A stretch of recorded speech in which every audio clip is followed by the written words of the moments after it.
ഇസ്രായേലും ഇറാനും ആക്രമണം തുടരുന്നതിനിടെ പശ്ചിമേഷ്യയിൽ സാഹചര്യം അതീവ സംഘർഷഭരിതം. ഇന്നലെ രാത്രി മുഴുനീള തീമഴ പെയ്യിച്ച ഡ്രോൺ മിസൈൽ ആക്രമണം. ഇറാനിൽ ഇസ്രായേലിന്റെ ലക്ഷ്യം എണ്ണപ്പാടങ്ങൾ. അപ്രഖ്യാപിത അടിയന്തരാവസ്ഥ. ജനങ്ങൾ ബങ്കറുകളിൽ തുടരണമെന്ന് ഇസ്രായേലി സർക്കാർ.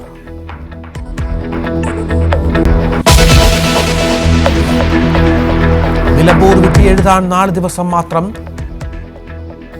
ബാക്കി. ജമാഅത്തെ ഇസ്ലാമിയും പശ്ചിമേഷ്യൻ സംഘർഷവും സജീവ ചർച്ച. കേരളത്തിലെ എല്ലാ മുസ്ലിം സംഘടനകളും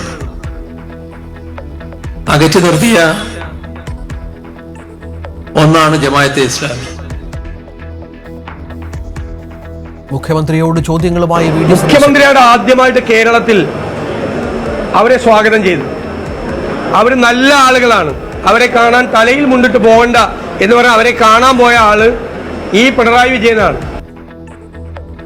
PV അൻവറിന് വേണ്ടി വോട്ട് ചോദിക്കാൻ ബാറ്റ് ചെയ്ത് യൂസഫ് പഠാൻ. പ്രിയങ്ക ഗാന്ധിയുടെ റോഡ് ഷോ 3 മണിക്ക്.